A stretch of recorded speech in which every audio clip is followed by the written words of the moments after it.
Hey, everybody in YouTube land. We're here for the new episode of Are You There Yet? Hey. So, Hi. whoever that is. This is actually the show that has yet to be named. And today we're going to be ranking the X-Men movies. And for once, I'm not doing it in order of favorite. I'm going to do it in order of best. This is what I think are the best, not my favorite. There's 12 movies total. We're going to start at the bottom. We're going to go to the top. We're going to give you our lists, have a little chime, and then we'll talk about it after we give you the list. Okay. Oh, this is Putty, by the way. Hi, I'm Putty. I'm with Gamer Potheads. He's also part of the show. He likes to pretend that he's not sometimes, but he is. I mean, I don't blame you. I wouldn't want to be part of it either. I know. Wait, by the way, are you over here or are you over here? I'm right here. Over there? No, you're looking the wrong way. This way. Yeah, that's me. So near the microphone, okay? Yeah. How's it going? You like looking at big balls anyways. Okay. Started off number 12. I don't think anybody was not expecting this. X-Men Origins Wolverine. Wait, what's this movie? The Origin of X-Men. Wolverine. Is this a movie? Because in my world, it doesn't exist. I had 11 movies here. This movie doesn't exist to me. Okay, so I'm guessing number 12 for Putty is also the same movie. This movie does not fucking exist to me. Sorry for the cussing this early into the thing, but this does not exist to me. Several reasons why, but let's just say this, okay? I'm going to leave number one reason off the list for why this is a horrible movie, because if I state it, then you don't know me at Gamer Potheads, and you need to go over there and just look up Gamer Potheads and favorite superhero, and I'm sure this will come up. But anyway, my point to the whole thing is let's see here. We have adamantium blades that look like a child animated them. We have Gambit that didn't get any kind of awesome screen time, even though he wasn't bad. It's just really, Sabretooth that apparently does exist in his world, but then doesn't exist in the canon of X-Men when they first meet in the first X-Men movie. And then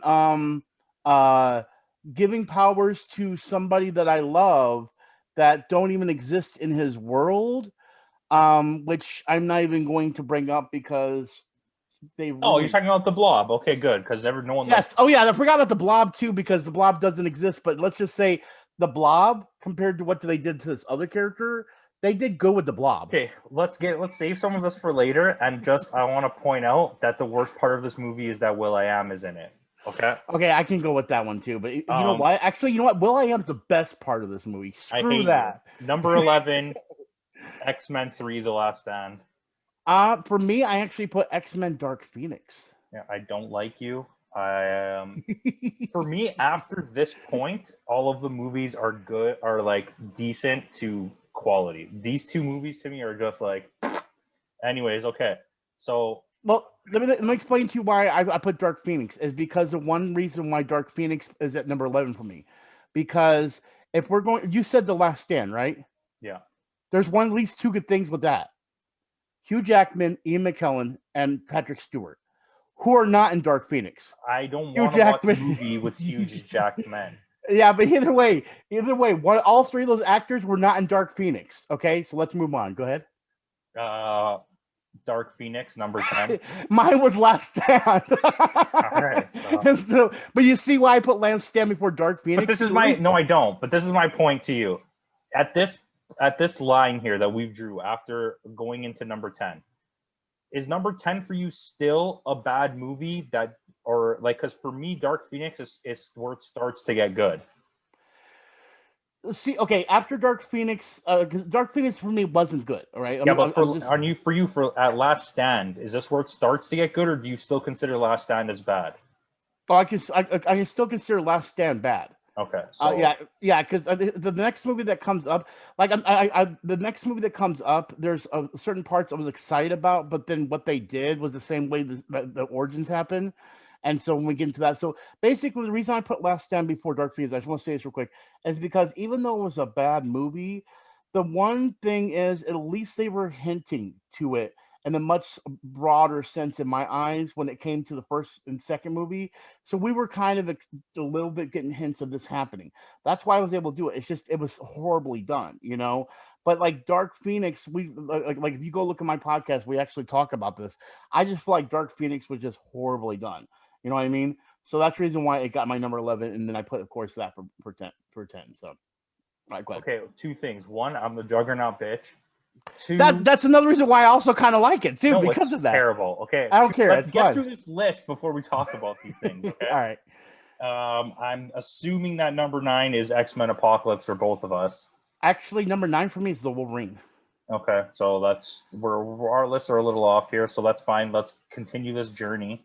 Okay. Number 8 for me is the Wolverine. Mine's the X-Men Apocalypse. Okay, so we're pretty close so far. Yeah, I think this is what we're gonna start breaking off now. Is this number 7 now? Oh wait, 1, 12, 11, yeah, this is number 10. 7. Okay. Deadpool 2. Mine is actually X-Men Days of Future Past. Okay, that's fair. We'll discuss more later. All right. Number 6 for me is the original X-Men. Mine is actually Deadpool.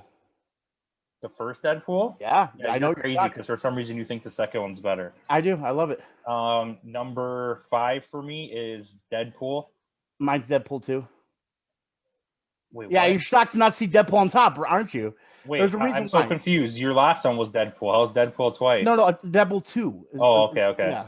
So number 4 for me is X-Men 2 X United. Mine is X-Men. Okay.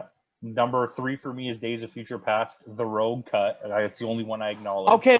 If we were going I don't acknowledge the existence of the original. I didn't think you could actually use that thing. You didn't acknowledge the existence of X-Men Origins. Okay, but I thought we were just doing theatrical movies. Okay, so then just consider it the theatrical one. I'm fine with that. Okay, because the thing is in Deadpool 2, I would, there's also that. But okay, so wait, what did you put that for again? Every version for me was if there's an extended version. Okay. That's my third. That's number 3. That was your third? Okay, for my third is X-Men First Class. Okay, my second movie is X-Men First Class. Okay, my second movie is actually Logan. Okay, my first movie is Logan. Now, that's where I was mixed with the bag, and that's the reason why I put on here, because I actually put X2 X-Men United as my number 1. No, at least our lists are not the same. Yeah, exactly. Oh, so, boy. Yeah. Okay, so I want to open up the floor here. And I want to know why Days of Future Past is so low. Well, okay. See, here's the thing. I don't have nothing wrong with Days of Future Past, but actually, what you talked about is the reason why I said it. The Rogue Cut was actually so good that I felt like the one they put in theaters was really bad. I feel like we actually got cheapened out of not getting the Rogue Cut. You know what I mean? A lot of things. Rogue Cut was amazing. I'm like, why didn't we get this? Why did we not get the Rogue Cut when it came to the Days of Future Past? And at the same time, it might be my kinship to X-Men, but I read the Days of Future Past comic books, and there's a lot of convoluted stuff. Because Kitty Pryde was involved with it, but it wasn't. They were trying to mix so much of what happened in First Class and all that it was so convoluted that it kind of missed my step. And at the same time, I love the Deadpool movie so much that I definitely, when I was making the list, it didn't say anything bad about it. When Days of Future Past going up, when you go from Days of Future Past, Deadpool, that's actually me complimenting those movies. Yes. After my complimenting movie starts at Dark Phoenix, so. No. When you go from okay, so number again, 12 doesn't exist to me. 11, 10, 9, and 8 are the bad movies in my eyes. When we get to 7 and up, that's when I say they're good movies. So what's your 11, 10, 9, 8? Remember, 11, 10, 9 is Dark Phoenix, The Last Stand, The Wolverine, Apocalypse. Okay, to me, the Wolverine is good. Like, it's actually good. Silver Samurai. They ruined Silver Samurai in my eyes. Yeah, but I completely understand that. But that's not enough to ruin the movie. But it's still not that good. Like it's a pretty entertaining movie. I don't know. I'm gonna tell you this. I actually have like the Blu-ray HD version or the HD special version. I saw in theaters. I bought it on Blu-ray, and then guess what? I didn't watch it again. That's how much I haven't really had interest. And for some reason, it didn't sit with me well. Like I'm not. I know what their origins for that movie is, but because of the comic book, I felt like the comic book actually always went darker, and they always should have pushed that envelope.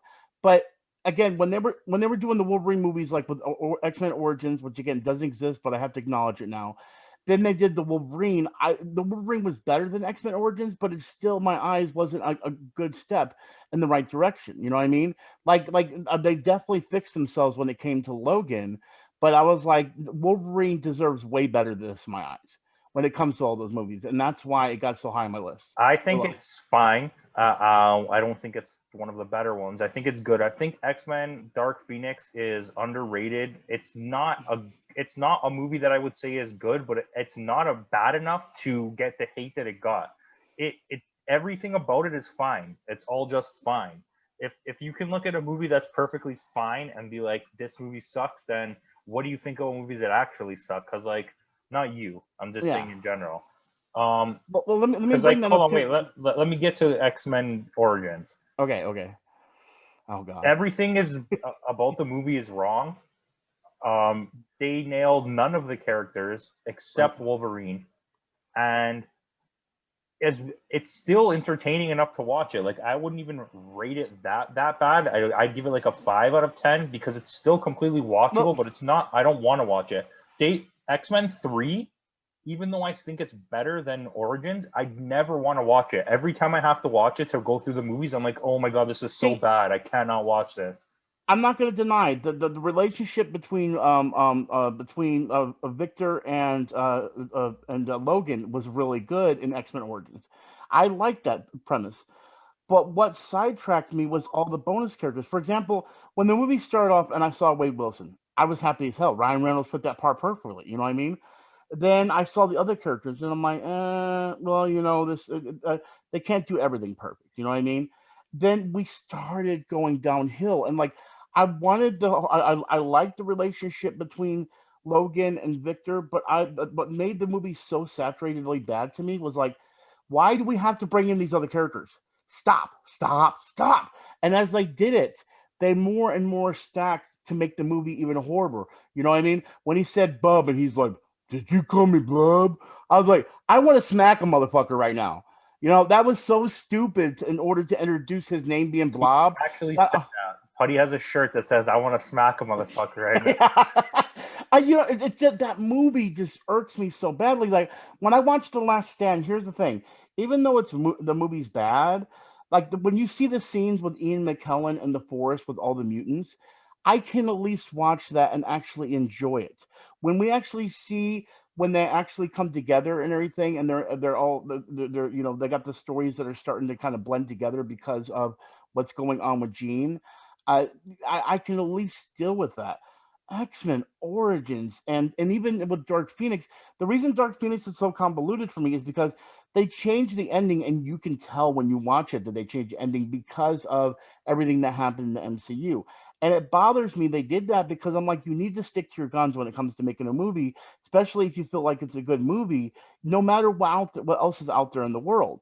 And you know, because of what they already did with Dark Phoenix before, like, you know, prime example is this Apocalypse. I'm gonna bring up Apocalypse because that's still kind of low on my list.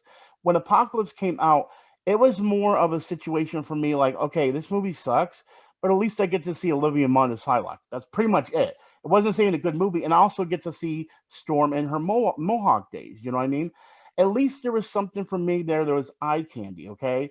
Dark Phoenix doesn't even have that visual to me. When I watch it, I feel like all the characters that we got were already better in X-Men and X-Men Last Stand when it came to Jean Grey and Cyclops and Nightcrawler and Beast and all these characters. I mean, don't get me wrong. Last Stand, the only thing I see redeeming for Last Stand, redeeming for Last Stand compared to Apocalypse would be that Kelsey Grammer in my eyes made a better Beast just because it felt like he would be a better Beast. I'm okay with that. Yeah, but my point is, again, when you do all that kind of stuff and you look at it in that perspective, that's the reason why Dark Phoenix got worse for Last Stand for me, because of solid acting. Now my turn. Okay. Last Stand. Okay. Ruined. Psylocke.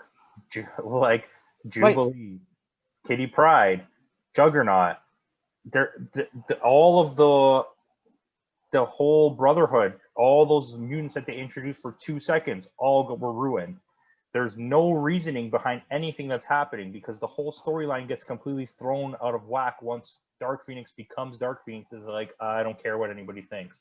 You killed off the two main fucking people. Right, but like, I mean, we've already had that established before and happened before too. But yeah, You had like it just went nowhere. There's no reason that the movie was so stupid. It's just so poorly written, and it's completely different than the last two because you decided to go in a different direction with it. You picked a I different agree. director to do it, and it doesn't make sense to me. Dark Phoenix at least has really good performances from some of the cast. James McAvoy and Michael Fassbender and Jessica Chastain but are amazing in it. you could say the same thing about Ian McKellen and They Patrick get Stewart in killed in Last the Stand. first 10 minutes of the movie. But it's still good. At least the Yeah, but they're acting's not good. in it. These guys are in it for the whole movie. But even them being in, that's my whole point. James McAvoy and them, they're in it. But the thing is I didn't like. I even because you got to remember, even what's her name, that played Mystique, she was just calling it in. She literally was just calling it before she died. Didn't want to do the character anymore. She wanted out, but so you they killed her off. But you can kind of see the same thing with Michael Fassbender and James McAvoy in that movie. They kind of are doing the same thing where they're like, they're kind of done. That movie is so much better made. It looks better. The CGI is better. The fight scene at the end is pretty solid. I'm not going to sit here and say it's an amazing movie, like I said, but I know we're not both agreeing these are both horrible movies, but it is shocking that when you compare acting between both James McAvoy to the older ones, it's like I'm definitely going to give Ian McKellen and Patrick Stewart. I think that in Days of Future Past and in First Class, Fassbender and McAvoy are better than anything that McKellen and what's his face did. Way Patrick better. Stewart. Well, way better. I love those movies, but again, it's hard for me to do that because Patrick Stewart and them led the way, and at the same time, you couldn't think of anybody else but Patrick Stewart. Yeah, but that's like I get what you're saying, but that's like saying Rob Liefeld is the first guy who wrote Deadpool, so he's the best. Right, but either way, my point is he still does it like the voice, the mannerisms. I know, but just because he looks like him doesn't make him better than McAvoy. But his acting, even his acting, the way he is as the character. In the first movie, you can 100% tell that Ian McKellen does not want to play that role, and he's like, "What did I sign up for?" Like, no, I completely mentally checked out of that movie. But you have to thank Patrick Stewart. Patrick Stewart was the one that helped him. That's fine, but in the third movie, they're not even in the movie. They get killed. No, I get it, but at least we still get better acting because you got to think once we got X-Men United, we got some stellar performances from both of them. And then that leads into The Last Stand, which Last Stand, I'm not in any way saying it's a good movie, but at least we got some kind of good performance from them. And even though I feel like Hugh Jackman's role in that was not good, he was at least good at the acting. The girl that played the Phoenix in Dark Phoenix, she seems so dead in the face. The emotions didn't seem real to me. Like she's not supposed to have emotions. But that's my whole point, though. She literally talks to the what is the species? I can't think of the name of them. The ones that go to her and like almost goes into tears with her. And when she's in those tears, I'm like, I don't feel it. I don't feel bad for you. Fuck off, bitch. You're not supposed. They don't want you to feel bad for her. But that's my point, though. She's trying to act like like she's still in pain. I would rather take that over that any day. And X-Men Apocalypse is actually a decent movie. I would consider X-Men Apocalypse actually good. It's not amazing. It's good. Right. Well, that's the reason why I put before comic book accurate costumes for more than a few people. Yep. Comic book accurate characters for once that actually like seem like the person they're supposed to be. We got to see Jubilee. We get the Quicksilver scene. Mm-hmm. I don't understand why, even with special effects that we have nowadays, they decided they were going to make Apocalypse be 3 feet tall, but yeah. Like Psylocke is clearly taller than him, and I was like, I don't understand this. But believe me, I wanted to see her more than him anyway. But anyway, that was, I won't say she was special, but she played the role fine enough, and she actually looked like what Psylocke is supposed to look like. Oh yeah, and I accept that. That's my argument for that. I don't think Last Stand is better than Apocalypse or even the Wolverine. I think the Wolverine is a much better movie.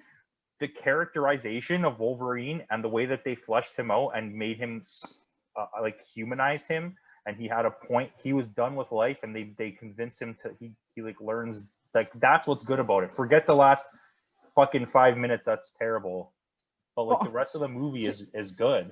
See, like the only thing that actually interests me in the Wolverine is, and like if I actually go back and like when I got the digital copy and I've got the physical copy, when I go back just to see the scene where he opens up the suitcase to see the suit because I want that to happen so badly, but it doesn't Yeah, well, exist. that's not gonna happen. Yeah, but that's my whole point. Like for me to sit there and go, you took out the one scene that I really wanted to see, and the only other scene that meant something to me only meant something to me because of when Logan existed, and that's the scene where she says that you will die with your heart in your hand. You know what I mean? That had no meaning to me until Logan came out. So yes, it brought that movie to another forefront, but that wasn't enough to make the whole movie in my eyes to go high on the To list. You know? me, that movie is like Deadpool 2. Deadpool 2 to me is I put it ahead of like Wolverine because it's the comedy in it works, especially in the extended cut. But the whole build up, the story is not tight enough, but it works. The characters they interact with each other. It's funny, it's good, but that whole last fight scene is so stupid. Like nothing, it's just a waste of time. When I got there, I was like, this is 20 minutes of my life fucking wasted. But see, that's the reason why also when it comes to Deadpool and Deadpool 2 and just in general, you have and this is in my eyes, especially being a hardcore Deadpool fan. The thing with Deadpool is you have to look outside the box. Because the thing is, even when I said this, I was like, wait a second. He's got superhuman healing ability. Why didn't they just take the fucking neck thing off instead of him sacrificing his one time travel to save his life? You know what I mean? No matter what, he would have came back as long as they took off the thing around his neck. But that's the whole point of Deadpool is that it's Deadpool's always been a troll character. So that was a troll moment to be like, oh, it's obvious you should do that. You know what I mean? Yeah, but that's not what trolled me. What like the Colossus, Juggernaut, everything with Juggernaut was amazing. Yeah. The fight scene between like Cable and Deadpool and Juggernaut was just pointless because nothing came out of it. Stopping the kid took like 20 minutes, and it was just like constant nonsense for 20 minutes. Then there's a scene of the girl saving the kids, and like none of that to me. I don't care what happened at the end with that.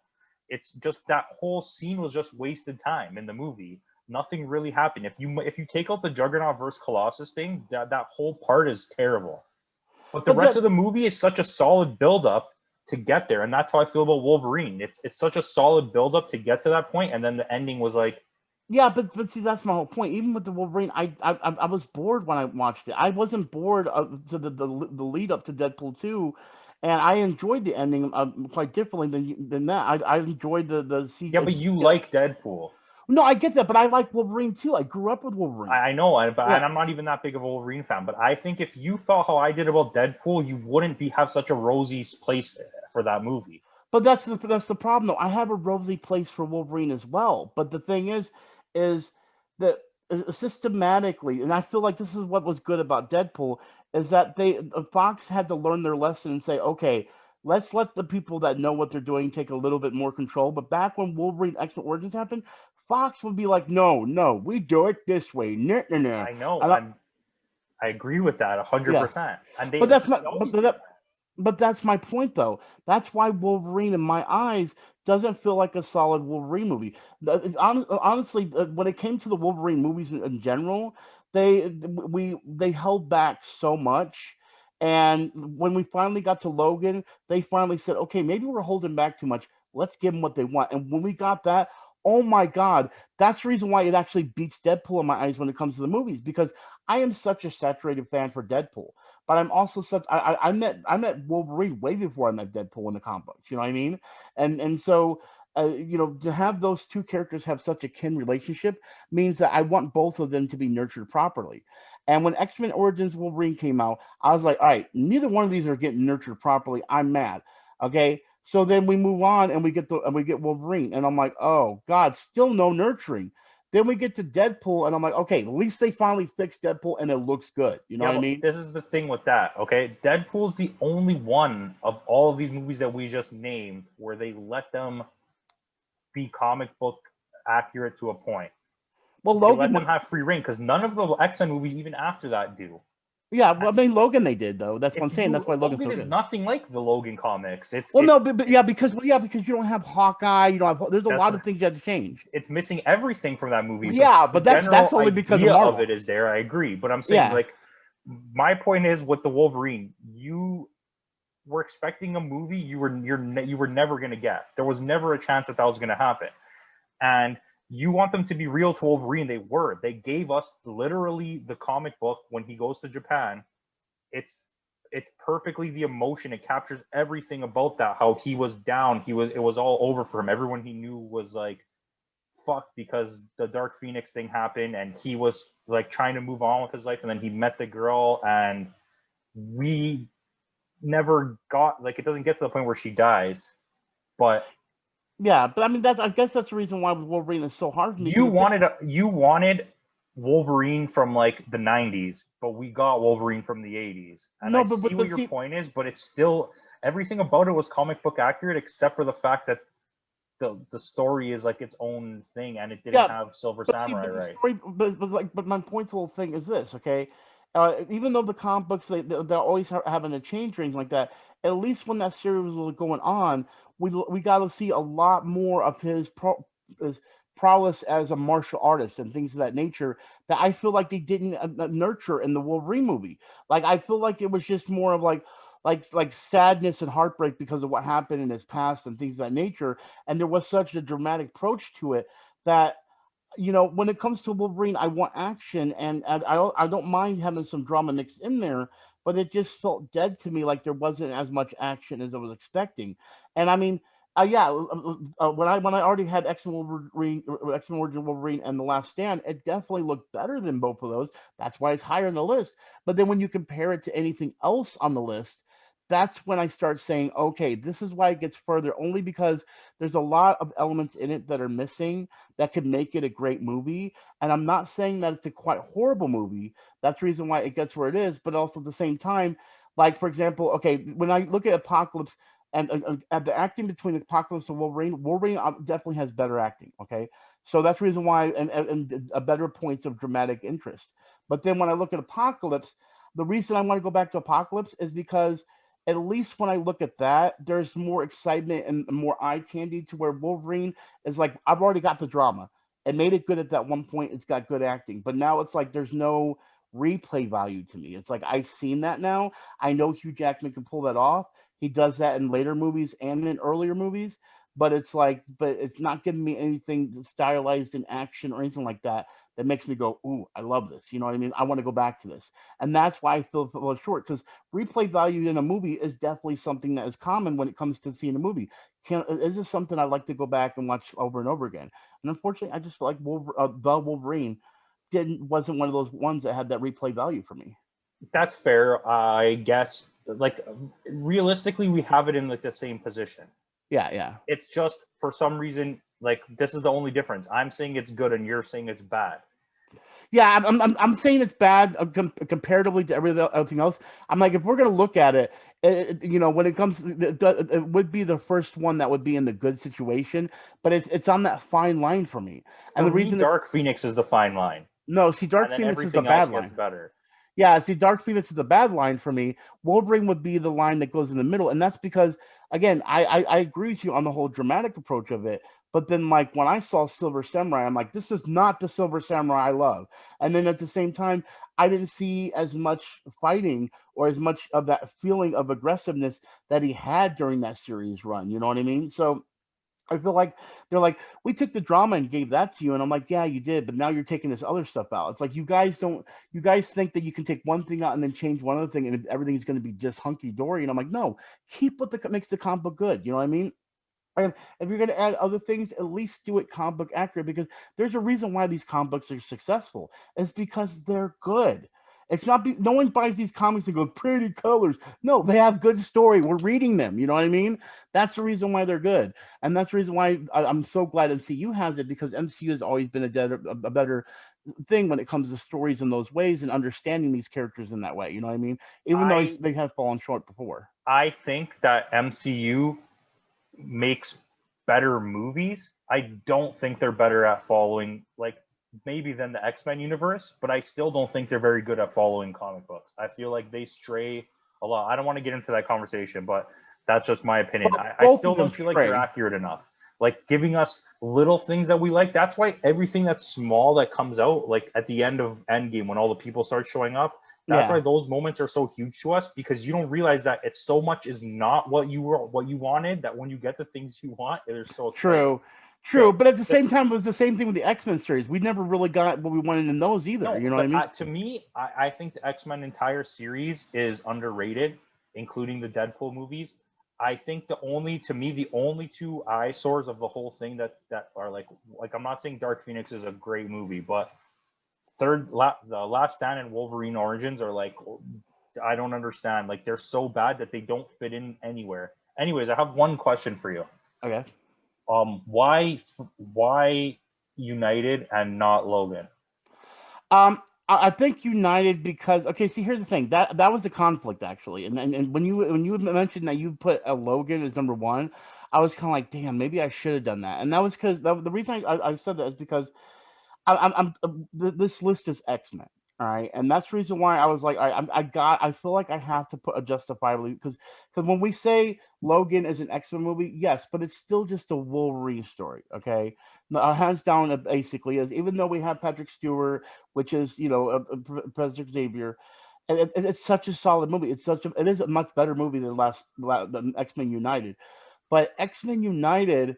There's just something spectacularly nice about it that, when we had the first X-Men movie, they did good, but there were still things that just didn't hit the beat. You know what I mean? And that was kind of like the stories of the connection between Wolverine and Sabretooth, things of that nature. But then once we said, okay, let's get past that, we looked at other things that what made X-Men so unique. It's like, for example, when I first read X-Men, I did it. I read it as a kid, and I understood I understood being separated and being different from others, and feeling that because I love certain things and wasn't a fan of like what was the norm, I was ridiculed because I didn't fit the norm. You know what I mean? So X-Men was always something that appealed to me in that way. And what United did is it made that charm of what I love for the comic books, the cartoon, everything fit so well. When we had that moment where Bobby sits with his parents and has to admit that he's a mutant to his parents, that moment actually, as a young adult, when I sat there, made me think of my teenage years and go, wow, this hits me hard. Because was the time when you had to tell your mom you were a mutant? Well, no, but the reason it hit me hard is because I understood having to struggle with being who I want to be, but not being real with other people around me. Like I wanted, there's a lot of things when I was in school where I wouldn't bring comics, or I'd hide my comic book collection like that. You know what I mean? I was proud of it, but I basically shunned myself, saying, be proud of what you want, but I didn't for the longest time. And that's what X-Men always did for me. It always showed me that, hey, you could be who you want to be, even if the world shuns you. And that's what I feel like X-Men X2 X-Men United did. It did exactly what we felt like when it came to those characters, because you had Pyro on one hand that was like, I love my powers, I'm cocky, let me do this, and that's the reason why he ends up following Magneto. And then you have over here Bobby Drake that's like, I want to tell my parents and everything, but I'm scared of what they're going to think of me. And of course, it turns out kind of actually no, it doesn't turn out okay. But the thing is, in this situation, he finally admits to it, and unfortunately, it turns out bad. They want him to stop doing what he loves naturally, but he still wants to be that good person. While Pyro wants to say, "Screw that." There's just so much good story. They kind of ended up butchering that character. No, I get it, because I think X-Men 2, I have it at 4, but I think all of the top 4 movies are really good. Yeah. Deadpool is my 5th, and I like the first Deadpool, don't get me wrong, but I think my top 4 is they're all really good. And X-Men is the most X-Men-y of all of the movies in the whole universe. It's the most like X-Men. It embodies all of it, the teamwork, the being different, accepting the good versus the evil, and that there really is no evil in the X-Men universe. But can I stop you on that and say? But can I stop you on that and say one thing? I feel like in the first X-Men, let's go back to the cartoon. You remember how when we first got into the cartoon as well, how they had the whole thing about where Jubilee couldn't stay with her parents because of her powers. And then all of a sudden she gets chased down by the Sentinels, and we have this whole thing of like, yeah, you have the teamwork, but it's also feeling about being that social outcast because you are a mutant.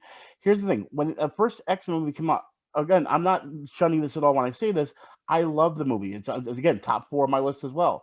It's just what I feel like Last Stand did above that was that, yeah, they talked about the whole thing about how mutants are despised, but that was basically just through the Senator Kelly storyline. But the We second still, one is the best one.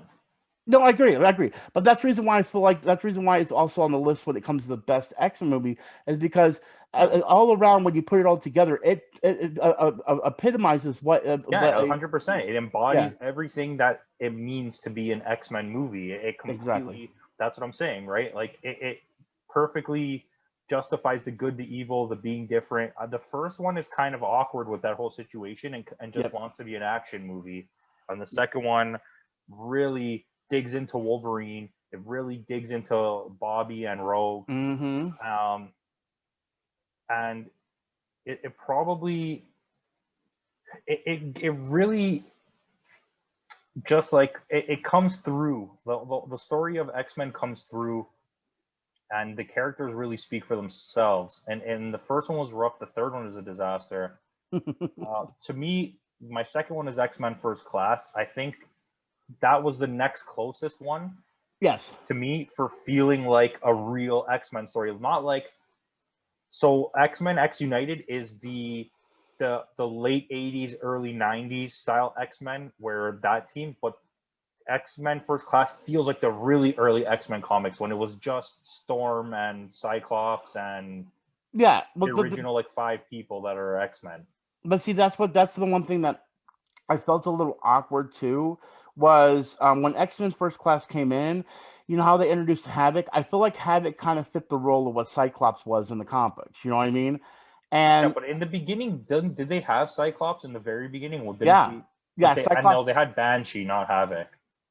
Oh yeah, sorry. Why did I say Havoc? Sorry, a Banshee. But Havoc does come in the other movies, so I get what you're saying. Yeah. Yeah. Sorry, but anyway, I don't know why I confused those two. I didn't mean to do that. No, they do have Havoc. Yeah. Yeah, he blows up the thing. He blows up the statue with his Yeah. little ring thing. Yeah. Well, no, Yeah. but anyway, my point to the whole thing is what makes First Class so great is that both McAvoy, because even though I said something about McAvoy and all that earlier with Last Stand and Dark Phoenix, there's a reason why again Dark Phoenix loses is because what made what set in stone the whole thing that set up that First Class, Apocalypse, and Dark Phoenix was the relationship between McAvoy and I forgot his name now. Fassbender. As Fassbender. They're just like Patrick Stewart and Ian McKellen. Like I see them become like I thought they were going to become best buds at the movies because it was so well done with them two. Because First Class itself, the relationship between those two characters, I was so happy with that. I feel like the whole story on the side with the actual X-Men characters, like for example, what kind of always irked me about that, even though it's still a good performance, was the whole aspect of Mystique. I have no problem. Again, there's a reason why it's in my top 4 list, but the reason why Mystique on my eyes was always the downfall when it comes to the whole series. I actually did not like that Mystique. I didn't like the way they handled Mystique by putting Jennifer Lawrence in there. We established Mystique as a bad guy in the original saga, and then suddenly she's a good guy. And I know Mystique in the comic book, she's had a relationship with Wolverine. She's been backwards and forwards. There's so many things. It's just the thing is, Mystique has such a better storyline in the comic books that when they did that kind of stuff, it actually pulled me away from that and those situations, and that's sad because the McAvoy and the relationship between Magneto and Professor Xavier in First Class is so amazing that I want that alone just to be movies. I think though that so this is my like ending it here. I think in the first 2 movies, Jennifer Lawrence is amazing. She's a good actress, but I think that the writing for the character is fine. This is the thing. In the comics, which you read, she's more of a vigilante. She does work with Magneto a lot, but she doesn't really, she kind of chooses her own way. It's only when they got to the cartoon that she was permanently as a member of the Brotherhood, because in the comics she kind of just does whatever she wants. Exactly, but see, that's the thing though. She has such a great storyline. She's a lost cause. She gets found by them, chooses good, and then in the end realizes she wants bad. Then in the second one, has these goals set for her that are bad, and then realizes she doesn't care what either one of them thinks. She's just going to do whatever she wants, and I like that. It's in the next two movies where her, like in Apocalypse, she's terrible. She didn't want to be there. She didn't try to do good. They didn't write her good. They gave her no reason even to be in the movie, but she's there for the whole thing. Then in the next one, they kind of establish her, right? And then she doesn't care that she's there still. Like herself as the actress didn't care, and so they just killed her off. But, no, and I understand that, but again, like I said, I'm not saying the performance is bad when it comes to her and that. But I think they used the character right. I just think the ways that they used her, the way that her story is structured is incorrect. I don't think they used her wrong. I think she should have gone from good to bad and then went on her own. But it's the way that they structured it it's wrong. Well, it's not even a matter of structuring. Like the whole thing where they meet when they're young, it just seems awkward. It doesn't feel right to me. It feels out of place. Like there's you something. Had to introduce her somehow. Yeah, but see, that's what makes Mystique. You got to remember, there's a lot of things like there's no in the comic books, and this is one thing I love about Mystique, and this is why I also like even like while I'm playing Fortnite, why I always will go back to the character, like even when your brother's like why you like wearing that skin, is because Mystique, her past is very very very convoluted because you really don't know her past. You know what I mean? Because of how Mystique is mysterious. Exactly, and the thing is giving her this little point of a story where like there's like that love. With not love, but like the friendship with Professor Xavier is not the Mystique that I feel the world needs to see. We need to see the Mystique that actually feels the hatred, but at the same time can blend in, so she understands both sides of the world. But at the same time, the ones we got in the comic books where she goes between getting doing what she wants, trains her to be something different than and more what I like. As for example, like her relationship with her kids, with Rogue and Nightcrawler and everything. You know, the way they introduced all that stuff, and you find out, wait a second, she's their mother. It's a shock factor that we never get to experience in the movies. And then at the same time, it's like, but how does that be that, or why is that be? And that's because of her relationships with other characters in the past. But Professor Xavier was never one of those characters because, again, Professor Xavier can get in your head. You know what I mean?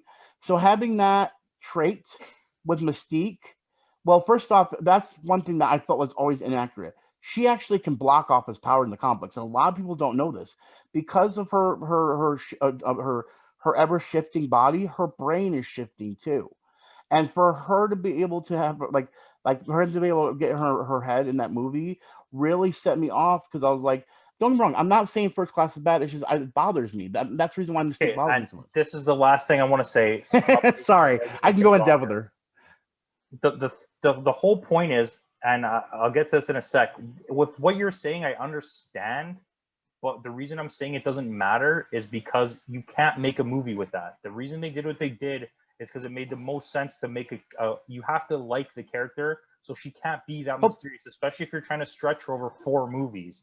But that's my point. Why have it be? But why have it be Mystique in the first place? Why couldn't we just take Mystique out of the equation and put somebody else in that place? Well, they did, and that's the way it went. Probably because they wanted to use Jennifer Lawrence. And this is what I wanted to say. That your same argument you made with Wolverine. Sometimes you're pushing aside a story that worked because you personally didn't like it. But that doesn't make it bad. Just because it's not what you wanted doesn't make it bad. You don't even think it's bad. You just are upset that it's not what you wanted. Well, yeah, but that's what I'm saying. But that's my whole point. The whole thing is they have already established Mystique as a bad guy. All right. So when they did that, it's like in the movie she becomes good in the right. But listen what I'm saying. I'm saying, but in the first 3 movies, she stops being bad. But you're talking about, yeah, but see, but okay, I understand that, but let's establish what's going on. Just like the whole thing with Sabretooth and Wolverine. When Sabretooth and Wolverine first introduced each other, it's like they didn't know each other, all right? If that was established, why was it that they did this and felt the same thing with Mystique? Like, I felt like them bringing Mystique back was like them trying to fix things like they did with Sabretooth when they did X-Men Origins Wolverine. And in my eyes, I feel like the reason they did Mystique is because she's such an easy character to use her powers to get into things, that's why they utilize her, because she could just basically be anybody and do that. In the first movie, First Class, Mhm. that was supposed to be a one-off. It was not supposed to connect to anything. It was supposed to be one movie and that's it. So I agree. The establishing of the movie was they introduced a character, she became evil, and the movie ended. That's literally how the movie went. But then they decided to continue off of that. So like I see what you're saying, but you have to understand, and when they introduced her into that reboot, it was not to have a continuation where she eventually became good again. It was just supposed to end on that. Right. Okay, but let me stop and ask you this real quick. Okay, let's say we pluck Mystique out of that equation, and even though we already have a timeline mess up, let's say we just put her and then put Jean Grey in that situation. It doesn't work. Why? Because Jean Grey wouldn't be the. No. I said we already have the storyline broken. We already have, because you got to remember Mystique. Look at the age frame from that Yeah, Mystique. but even in the original comics, at that point of their lives, at the creating of X-Men, Jean Grey's not there. No, I get it. Okay. Let's not use Jean Grey. Let's use, because there wasn't really much females in the old comics. But was there a female in the old comics? You could have used Storm. Okay, it's Storm. That's my point. Just put any other female character on there that might not even been established yet, because they did that already with other characters. Yeah, to me, the decision making to make it Mystique is, like you said, the ability to do things that you need to make the movie convenient, and the relationship she has with both of those characters. It wasn't established like the way it is in the comics in the movie, but she does have a thing with Xavier, and she does have a really good friendship with Magneto. So it's but that's my whole point, though. You could have done that with any other character and nothing would have been broken, because you have. I understand where you're going. Yeah, I get it. Yeah, that's what was so broken about it for me, is that it just felt like it was a one-trick pony to say she can shapeshift, put her back in. That's why we love her, and it's like, well, how can we put her in there? We could put any female in that point, just put her in there, and that's what made me kind of mad, because you said, well, they wanted Jennifer Lawrence in there. Jennifer Lawrence could have been. I'm just trying to. She could have been anyone. Okay, it doesn't even matter. I understand. Yeah. It was just bothersome on that. But again, that's the reason why it's still in my top 3. It's still a phenomenal movie. I'm not down. And it's not about the movie. I get it. That's your argument is not about the movie. Your argument's about the use of the character, and I get it. Anyways, I have to friggin' wrap this up. Okay. Thanks for watching. Let us know if you guys want us to talk about any other series. I'm down. Or grouping of things. Like, it's Halloween soon. We're definitely gonna do a horror thing. Comment, subscribe. Let us know. Subscribe to Putty at Gamer Potheads. I'll put the link obviously in the description. He's co-host of the show 93% of the time when Cap is not here. And thank you for watching. You have anything you want to say before I close this? X-Men Origins Wolverine doesn't exist, and that's it. All right, party on, guys. Yeah, party on, dudes.